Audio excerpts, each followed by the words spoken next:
Grandpa Ken, that's me, reads old books.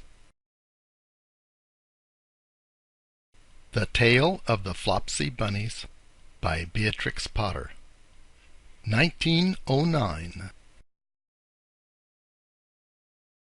It is said that the effect of eating too much lettuce is soporific. Soporific means to make very, very sleepy. I have never felt sleepy after eating lettuces, but then I am not a rabbit. They certainly had a very soporific effect upon the Flopsie Bunnies. When Benjamin Bunny grew up, he married his cousin Flopsie.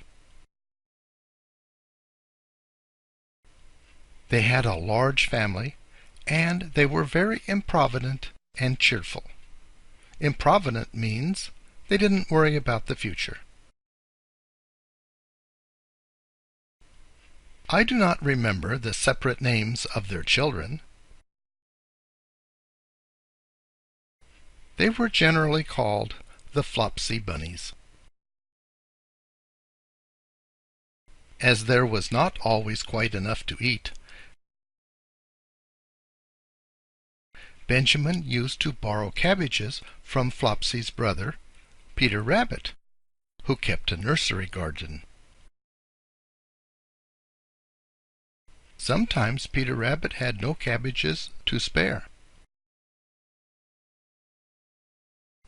When this happened, the Flopsie Bunnies went across the field to a rubbish heap in the ditch outside Mr. McGregor's garden. Mr. McGregor's rubbish heap was a mixture. There were jam pots and paper bags and mountains of chopped grass from the mowing machine, which always tasted oily, and some rotten vegetable marrows, and an old boot or two. A marrow is the solid part of a plant like a cabbage.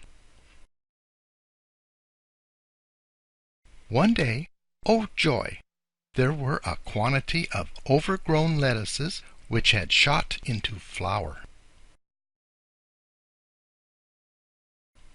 The Flopsie Bunnies simply stuffed lettuces. By degrees, one after another, they were all overcome with slumber and lay down in the mown grass. Benjamin was not so much overcome as his children.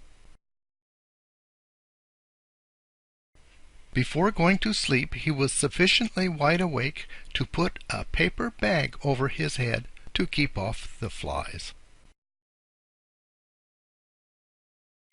The little Flopsie Bunnies slept delightfully in the warm sun. From the lawn beyond the garden came a distant clattery sound of the mowing machine. The bluebottles buzzed about the wall, and an old mouse picked over the rubbish among the jam pots. A bluebottle is a fly that looks really shiny blue on its belly. It looks like a blue bottle, but tiny. I can tell you her name. She was called Thomasina Tittlemouse, a wood mouse with a long tail. She rustled across the paper bag and awakened Benjamin Bunny.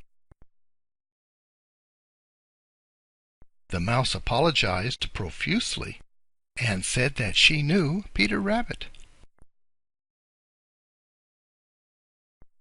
While she and Benjamin were talking, close under the wall, they heard a heavy tread above their heads, and suddenly Mr. McGregor emptied out a sack full of lawn mowings right on the top of the sleeping Flopsie Bunnies. Benjamin shrank down under his paper bag. The mouse hid in a jam pot.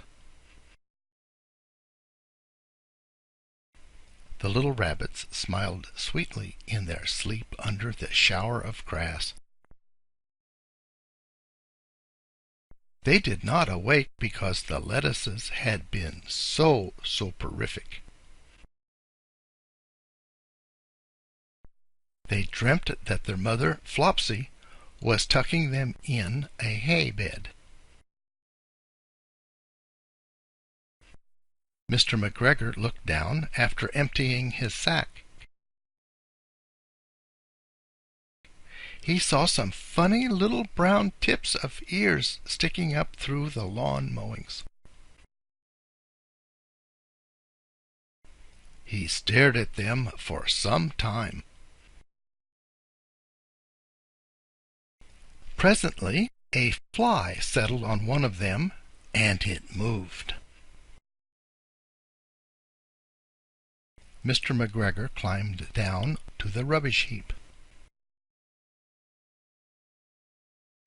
1, 2, 3, 4, 5, 6 little rabbits, he said as he dropped them in his sack. The Flopsie Bunnies dreamt that their mother was turning them over in bed. They stirred a little bit in their sleep, but still they did not wake up.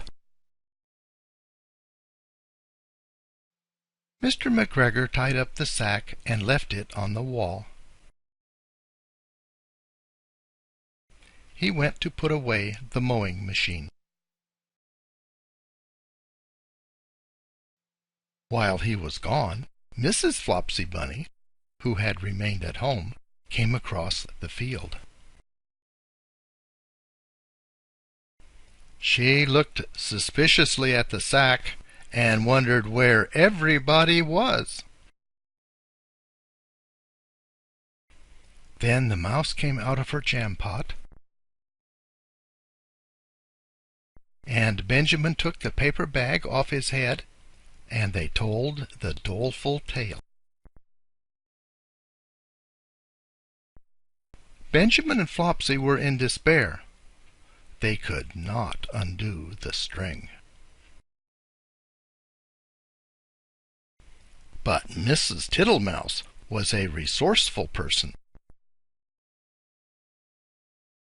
She nibbled a hole in the bottom corner of the sack.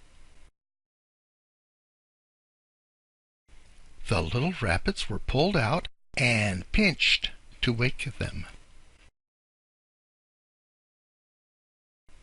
Their mother stuffed the empty sack with 3 rotten vegetable marrows, an old blacking brush, and 2 decaying turnips. Then they all hid under a bush and watched for Mr. McGregor.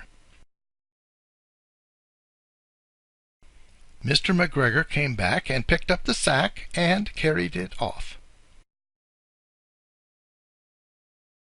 He carried it hanging down as if it were rather heavy. The Flopsie Bunnies followed at a safe distance, then watched him go into his house. And they crept up to the window to listen. Mr. McGregor threw down the sack on the floor in a way that would have been extremely painful to the Flopsie Bunnies if they had happened to have been inside it. They could hear him drag his chair on the flags and chuckle. The flags are the flat rocks or stones that they used for a walkway. 1, 2, 3, 4, 5, 6 little rabbits, said Mr. McGregor.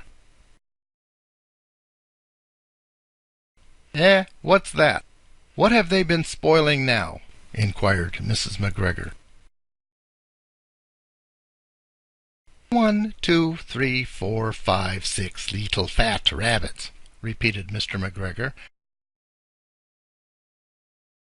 counting on his fingers. 1, 2, 3. Don't be silly. What do you mean, you silly old man? In the sack. 1, 2, 3, 4, 5, 6, replied Mr. McGregor. The youngest Flopsie Bunny got up on the window sill. Mrs. McGregor took hold of the sack and felt it. She said she could feel 6, but they must be old rabbits, because they were so hard and all different shapes.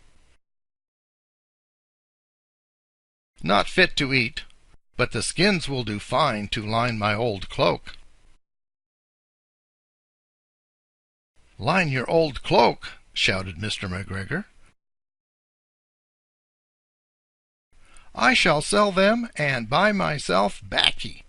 Rabbit tobacco?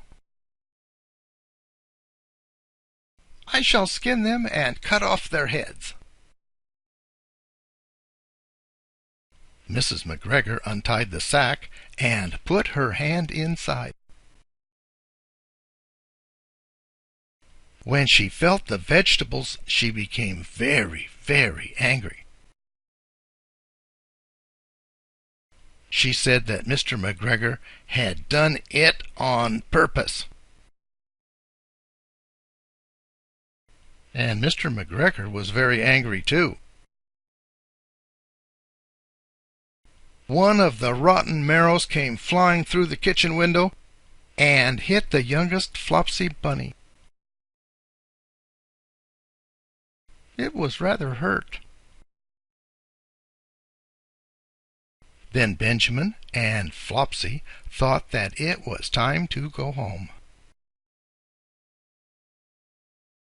So Mr. McGregor did not get his tobacco,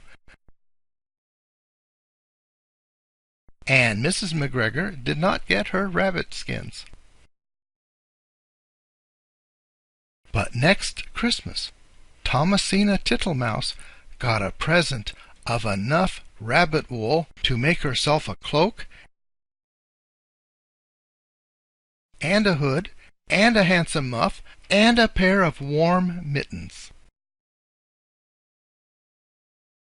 The end.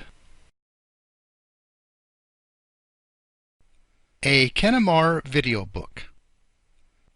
Visit us at kennemar.com.